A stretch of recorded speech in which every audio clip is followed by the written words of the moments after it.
न केसरिया मेरा है न हरा मेरा है, न केसरिया मेरा है न हरा मेरा है। मेरा धर्म हिंदुस्तानी है और पूरा का पूरा तिरंगा मेरा है। जय हिंद दोस्तों। क्या आप जानते हैं तिरंगा कैसे बनता है और क्या आप जानते हैं फ्लैग कोड होता क्या है? तो जानने के लिए आप मेरे साथ बने रहिए।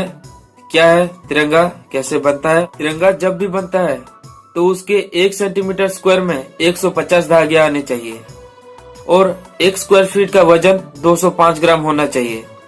जब भी तिरंगा आप खरीदें तो तिरंगा खादी का बना हुआ होना चाहिए और तिरंगे के दोनों तरफ अशोक चक्र होना चाहिए।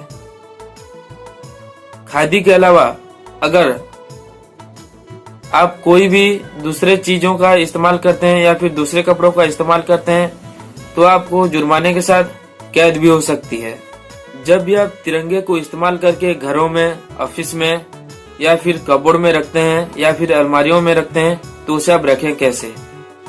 जब भी आप तिरंगे को रखते हैं तो तिरंगे के चारों तरफ सफेद कलर होना चाहिए।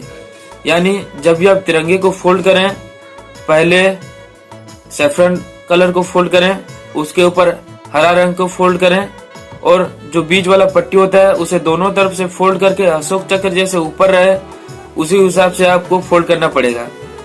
यानी जब भी आप तिरंगे को फोल्ड करें तो उसके नीचे और ऊपर सफेद रंग होना चाहिए और ऊपर अशोक चक्र होना चाहिए। इसी हिसाब से आप तिरंगे को फोल्ड करें और जब भी आप अलमारियों में या फिर किसी भी जगह में तिरंगे को रखते हैं तो वो तिरंगा आपके सर से ऊंचा रहना चाहिए, ना कि आपके सर के नीचे। यानी जब भी आप रखते हो तो आपके पगड़ी से जो कुछ भी पहने हो या फिर नहीं पहने हो तो आपके सर के ऊपर ही तिरंगा रखना चाहिए। आपके सर के नीचे आप कभी भी अपने तिरंगे को नहीं रख सकते। आप कभी भी कपड़ों में, कर्टन्स में और रिलीजियस पर्पज में तिरंगे का इस्तेमाल नहीं कर सकते। कोई भी झंडा तिरंगे के बराबर या फिर उससे ऊंचा आप उड़ा नहीं सकते। अगर आप उससे ऊंचा या फिर तिरंगे का बराबर उड़ाते हैं तो तिरंगा का अपमान माना जाता है। फटा हुआ तिरंगा, पुराना तिरंगा और फेडेड तिरंगा आप इस्तेमाल नहीं कर सकते। अगर ऐसी स्थिति आती है तो आप तिरंगे को एकांत में जला सकते हैं। ना तो आप तिरंगा कभी झुका सकते हैं ना फिर उसमें कुछ लिख सकते हैं। अगर ऐसी स्थिति आती है यानी कोई भी महापुरुष का देहांत हो जाता है तो आप उनके सम्मान में तिरंगे को थोड़ा झुका सकते हैं, पर कोई भी हाल में, किसी भी हाल में आप तिरंगे के ऊपर कुछ लिख नहीं सकते हैं। ना तो उसमें पानी लगा सकते हैं, ना तिरंगे को आप जमीन से संपर्क कर सकते हैं। शहीदों पर डला हुआ झंडा आप फहरा नहीं सकते। कई बार ऐसा भी होता है कि शहीदों पर डला हुआ झंडा उन्हीं के साथ ही जला जाता है। आप तिरंगे को उल्टा नहीं फहरा सकते हैं।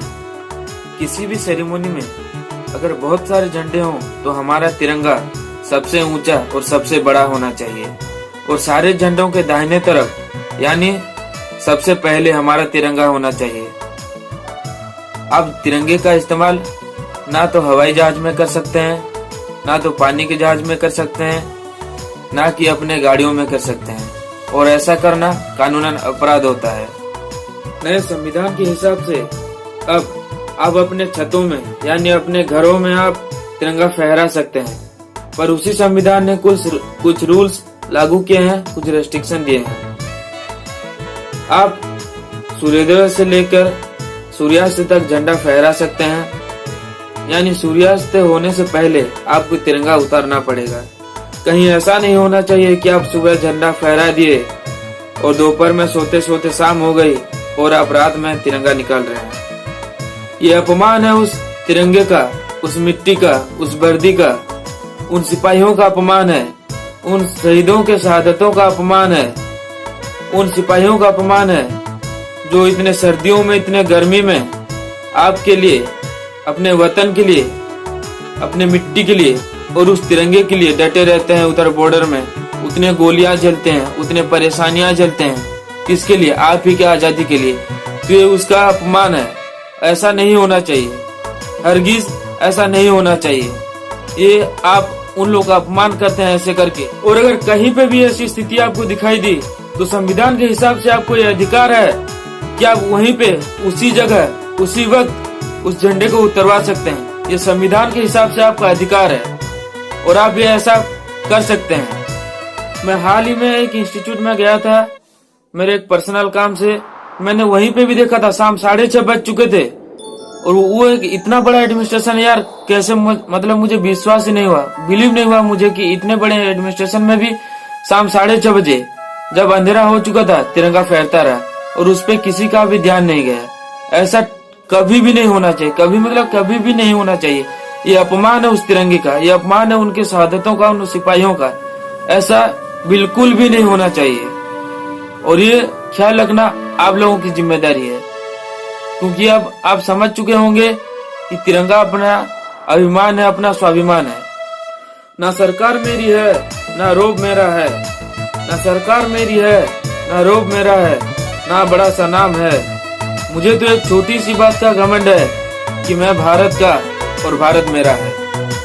जय हिंद, वंदे मातरम, इंकलाब जिंदाबाद।